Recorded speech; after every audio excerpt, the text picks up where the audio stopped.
umaga po minsan pa sa ating mga taga-subaybay sa ating programang Manage Live Radio, maging sa ating mga estudyante sa Think and Grow Rich class at maging sa The Late Start Investor class. Magandang umaga po sa inyong lahat. At sa araw po na ito, ipagpatuloy po natin ang ating tinalakay kahapon, yung 19 things that keeping you from getting rich. Sasabihin ko po ngayon ang natirang 9 na bagay na pumipigil sa atin bakit tayo hindi yumayaman, bakit hindi napipigilan yung pagyaman natin o pag-asenso o maging pagiging financially free natin. Ito po yung karugtong na sinabi ni Napoleon Hill, no? Yung 19 bagay. Pang-11 po is not taking risk. Hindi tayo nagtitik ng risk kasi takot na takot tayo. Hindi tayo nag-invest sa stock market kasi takot tayo. Hindi tayo nag-invest sa real estate kasi takot tayo. Hindi tayo nag-invest sa bonds or mutual funds or UITF kasi takot tayo. The person, sabi ni Napoleon Hill, the person who takes no chances generally has to take whatever is left when others are through choosing. Overcaution is as bad as undercaution. Both are extremes to be guarded against. Life itself is filled with the element of chance. Kung titingnan natin, it's a matter of chance. Everything is a risk. To love is a risk not to be loved in return.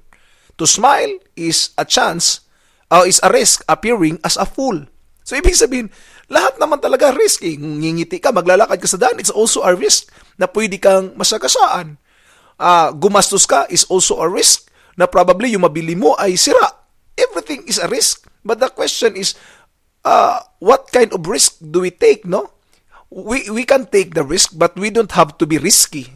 Ulitin ko po. We have to take risk, but we don't have to be risky.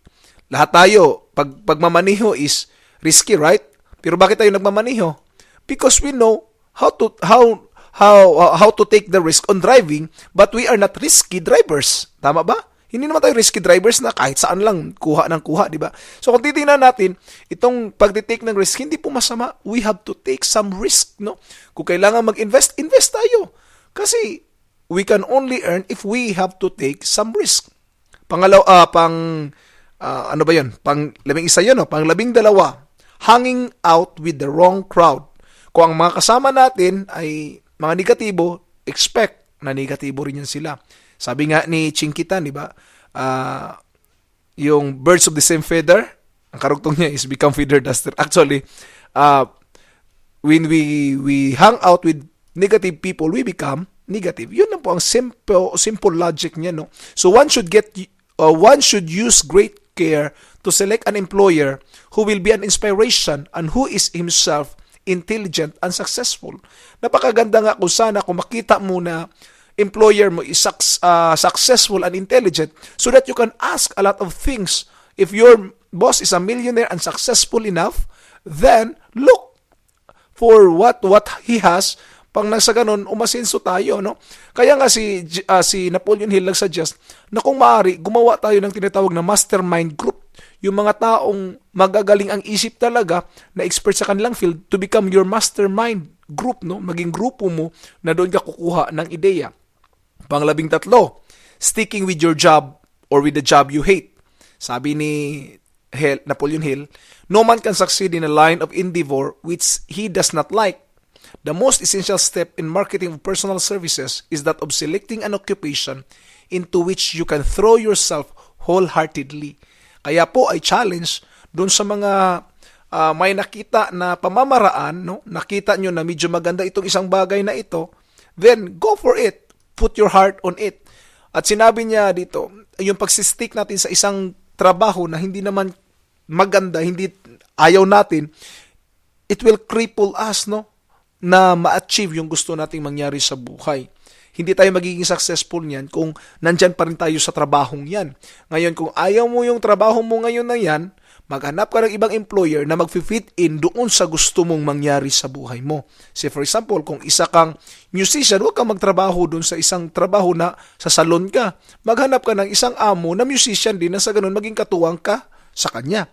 At ma-develop mo rin yung skill na meron ka.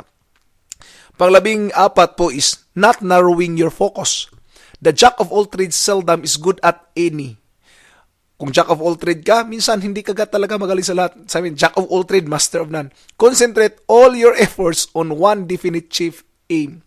Kung saan ka magaling, then focus on that and you will see the greater potential sa buhay mo and you can achieve your greater heights if you will just spend your best time on that subject. Huwag sayangin ang pagkakataon o ang panahon dun sa bagay na hindi mo gusto at mag-focus dun sa bagay na gustong-gusto mo and will generate more income. Focus. Pag sinabing focus, isa lang. No? Isa o pinakamarami na ngayong dalawa. Yung pagdalawa nga, minsan, hindi na yun focus. Dapat isa. Another is lack of passion. Lack of passion, ibig sabihin wala kang gana sa isang bagay. Without enthusiasm, one cannot be convincing. Moreover, enthusiasm is contagious and the person who has it under control is generally welcome in any group of people. So when you have passion, then you will be enthusiastic. Kung maging enthusiastic ka, kahit sino, no, tatanggapin ka kasi meron kang energy. Without passion, you don't have energy. And without energy, you have nothing. So yun yung sabi ni Donald Trump, yung isang billionaire. And nothing great in the world has been accomplished without passion. So you have to be passionate with what you are doing. As of now po, kasama ang aking mga business partner, ay nagtatayo po kami ngayon ng isang programa that will cause us to become passionate about, which is educating yung mga anak na mga OFW nang sa ganun sila naman po ay hindi mahiwalay doon, particularly sa pag-iipon ng pera, pag-i-invest. So we are now helping children. We are passionate of this kind of business, helping the children na ma-educate sila financially. So yun po yung focus namin. Ito po, karugtong pa dito sa pang-16 is being close-minded. The person with a close mind on any subject seldom get ahead. Kung ikaw ay close-minded ka sa lahat ng subject, ay nako, huwag kang umasang umasinso ka kasi close-minded ka na eh. Pagdating sa savings, ay hindi obra yan sa akin, no? Di ba? Pagdating sa investment, ay hindi, hanggang kuan lang talaga ako, hanggang pagkukudkud lang talaga ako. Ay nako, hindi ka po aasin, so hindi tayo yayaman yan, hindi tayo maging financially free. Kasi we are close-minded almost in everything. Okay po ba? Another po, number 17, lack of soft skills and inability to cooperate with others. Yun bang hindi tayo marunong makihalubilo? Most of people lost their possessions and their big opportunities in life because of this fault done for all other reasons combined.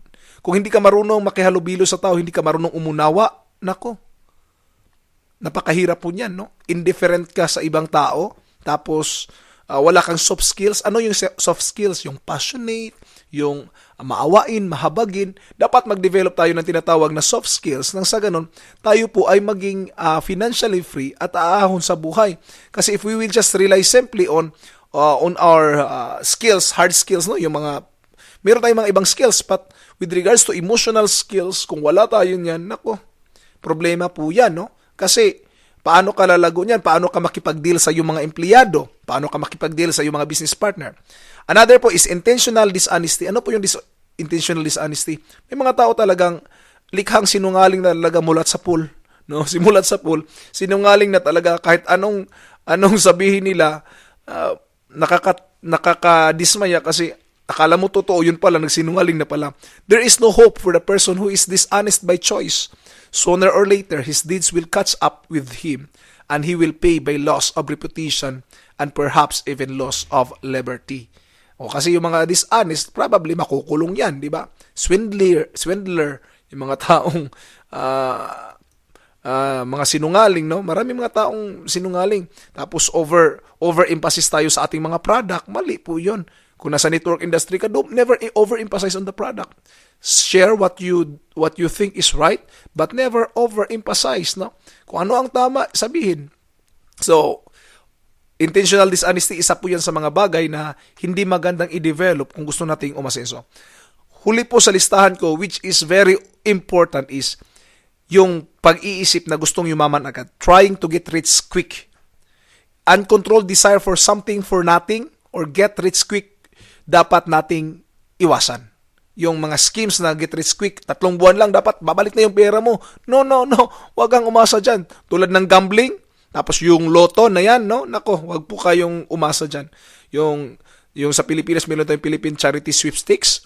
Wag po tayong umasa dyan. Kasi yung gambling po, magdadrive yan sa atin sa failure. automatically, sa ngayon parang pakiramdam natin parang kumikita tayo pero yun pala nalulugi na. Kaya wag po tayong magmadaling yumaman because we can get rich if we will just have this controlled emotion and learn or try to convert our ideas into money. Muli po, ito si OG Solitario na magcha-challenge sa atin. Don't just survive but also thrive. Rich for managed life. Hanggang sa muli po, paalam at God bless po sa atin.